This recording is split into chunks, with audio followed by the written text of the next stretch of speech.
Have you ever wondered why fidget spinners spin so smoothly? Picture this. You hold a fidget spinner between your thumb and finger. You give it a flick. It starts spinning, almost floating, and keeps going for what feels like forever.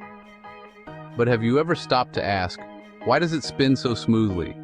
Or what's happening inside the spinner? Fidget spinners took the world by storm a few years ago. Kids, teens, and even adults couldn't get enough of them. But behind that fun is a cool secret: science. There's a lot more happening than meets the eye. When you spin a fidget spinner, you're not just playing with a toy. You're actually seeing physics in action. The smooth spin is not magic. It's the result of clever design and engineering. In this essay, we'll take a journey inside a fidget spinner. You'll see how every part works together to create that oh-so-satisfying spin. Let's dive in. First, let's break down the fidget spinner into its key parts. If you've ever held one in your hand, you might have noticed how simple it looks, but there's actually a lot going on beneath the surface. To really understand how a fidget spinner works, it helps to look at each part individually and see how they all fit together to create that smooth, mesmerizing spin. Every spinner has a body, some arms, weights, and a ball bearing in the center. These are the essential components that make up almost every fidget spinner, no matter the size, color, or design. Each part is carefully designed to play a specific role in how the spinner feels and performs. Each part has a job. The way these parts interact is what gives the fidget spinner its unique spinning action and satisfying feel. The body is the main shape of the spinner. It's usually made from plastic or metal, and it holds everything together. The body is what you grip with your fingers, and it's designed to be comfortable and easy to hold, even when the spinner is moving fast. Most spinners have 2 or 3 arms sticking out from the center, but some have even more.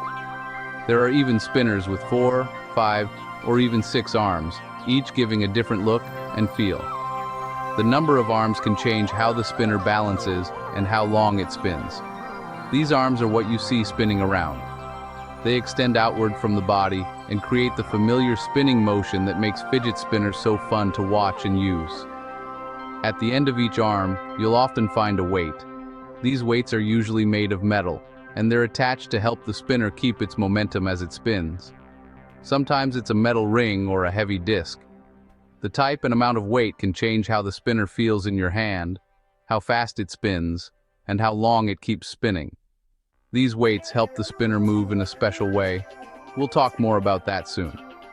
They add stability and help the spinner resist slowing down, making the spinning motion last longer and feel smoother. In the middle is the most important part, the ball bearing. This is the heart of the fidget spinner, and it's what allows the arms to spin so freely around the center. This is a small ring filled with tiny balls, usually made of steel or ceramic. These tiny balls roll smoothly inside the ring, reducing friction and letting the spinner rotate with just a gentle flick. The bearing is what lets the spinner rotate freely. Without it, the arms wouldn't be able to spin at all, and the toy wouldn't work the way it does. When you put all these parts together, you get a toy that's simple on the outside but packed with smart design inside.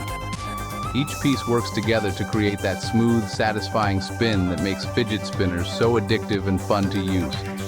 Whether you're spinning for fun, focus, or just to pass the time, it's the clever combination of body, arms, weights, and bearing that makes it all possible. Let's zoom in on the ball bearing. This is the heart of every fidget spinner. But what is it exactly? Imagine a donut-shaped ring. Inside the ring are tiny, smooth balls rolling between 2 tracks. The balls are made of tough materials like steel or ceramic. They are super smooth and round. When you spin the spinner, these balls roll instead of slide. That's important because rolling makes less friction than sliding. Less friction means less rubbing and less slowing down. The bearing's job is to let the arms spin around the center with almost no resistance. That's why your fidget spinner can keep moving for a long time with just one flick. Without the ball bearing, the spinner would stop almost right away. It's this clever piece of technology that makes all the spinning possible. Now let's talk about those weights at the ends of the arms. Why are they there? The answer is all about energy and momentum. When you flick the spinner, you give it energy. The weights help the spinner keep that energy for longer. Heavier arms mean more rotational inertia. That's a fancy way of saying it's harder to stop something from spinning once it's going. The weights store the energy you put in when you give the spinner a push. If you had a spinner with no weights, it would spin, but not for long. The energy would run out quicker. With weights, the spinner keeps moving, using up the energy slowly. So, those weights aren't just for looks. They're a big reason why your fidget spinner seems to spin forever, even after you stop touching it. Now for the fun part, how spinning works. Have you ever wondered what really happens when you set a fidget spinner in motion? Let's break it down and see the science in action. When you flick a fidget spinner, you use force. Force is simply a push or a pull that makes something move, stop, or change direction. In this case, your finger acts like a tiny engine, giving the spinner a burst of energy. That's just a push or a pull. It might seem simple, but this is the same basic principle that launches rockets or moves cars, just on a much smaller scale. Your finger gives the spinner a quick push, and off it goes. The energy from your flick is transferred into the spinner, causing it to rotate rapidly around its center. But what keeps it moving? Why doesn't it just stop right away after you let go? This is where friction and angular momentum come in. These two forces are always at play, even if you can't see them. Friction is what tries to slow things down. It's the resistance that happens when two surfaces rub against each other. In the case of a fidget spinner, friction occurs between the ball bearings and the central axle. The ball bearing reduces friction, so the spinner doesn't stop right away. These tiny metal balls allow the spinner to glide smoothly, making it spin for much longer than if it were just plastic on plastic. Angular momentum is a kind of spinning energy. It's what keeps the spinner rotating, even after you've stopped touching it. The faster and heavier the spinner, the more angular momentum it has. Once the spinner is moving, it wants to keep spinning, thanks to angular momentum. This is a property of all rotating objects, from spinning tops to the Earth itself. If you've ever spun a bike wheel, you've seen this in action. The wheel keeps turning long after you've given it a push, just like a fidget spinner. It keeps moving until something slows it down. Over time, friction gradually eats away at the angular momentum, causing the spinner or wheel to slow and eventually stop. The same thing happens in a fidget spinner. No matter how hard you spin it, friction will eventually win and the spinner will come to a rest. The smoother the bearing and the heavier the weights, the longer that angular momentum lasts. That's why some spinners can keep going for minutes, while others stop much sooner. In the end, spinning a fidget spinner is all about using force to start, friction to slow it down, and angular momentum to keep it going. Next time you spin one, you'll know you're seeing physics in motion, right at your fingertips. Not all fidget spinners are made the same. If you've ever walked into a store or browsed online, you've probably noticed there are tons of different types. Some are made entirely out of plastic, some are crafted from solid metal, and others are a clever mix of both materials. And yes, there are even spinners that combine both plastic and metal parts, giving you a little bit of everything. Each material brings its own unique set of advantages and disadvantages to the table, which can really affect your spinning experience. Let's start with plastic spinners.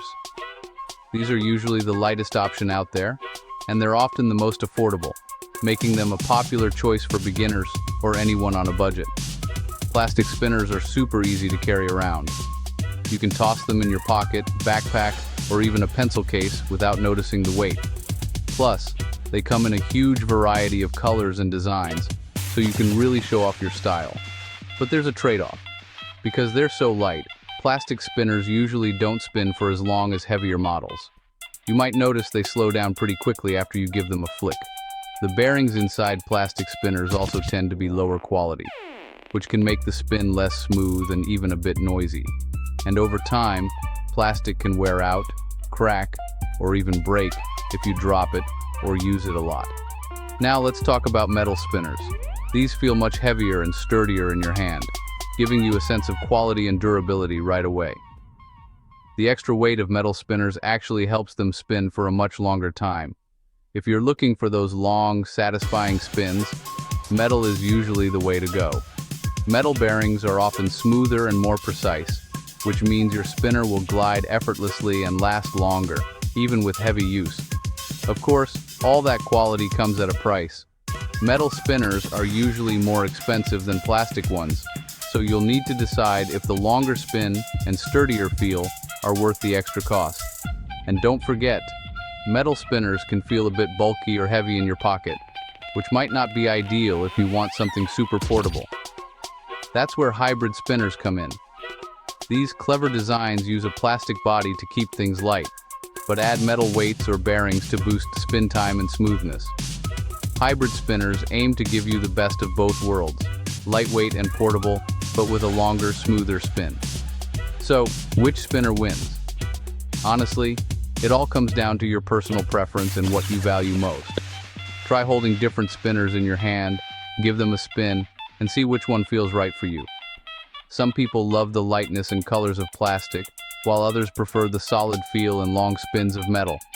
And if you want a little bit of everything, a hybrid spinner might be your perfect match. In the end, the best spinner is the one that fits your style, feels comfortable, and spins just the way you like. It might look simple, but a fidget spinner is a tiny engineering marvel. It uses ideas from physics and engineering that you'll actually find in big machines and even cars. Ball bearings, for example, are used in skateboards, bikes, and rollerblades. The way the weights store energy is just like the flywheels in engines or old-fashioned clocks. Engineers have to balance the spinner so it doesn't wobble or shake. Even the shape of the arms matters a lot. Engineers test different designs to find out which spins the longest or feels the smoothest. Every choice, material, shape, weight, changes how the spinner performs. So, next time you spin a fidget spinner, just remember, you're holding a piece of science and engineering in your hand. Did you know that some fidget spinners can spin for over 5 minutes on a single flick? That's actually longer than most songs on the radio. Some people even collect spinners and hold contests to see who can get the longest spin. Fidget spinners have even been used in science lessons. Teachers use them to show how friction works or to explain momentum. They're not just toys, they're teaching tools too. You can, try your own experiments. See how long your spinner spins on a table versus in your hand. Try spinning a plastic one and a metal one and compare the times. You'll see the science for yourself. Fidget spinners might seem simple, but they're full of surprises if you know where to look.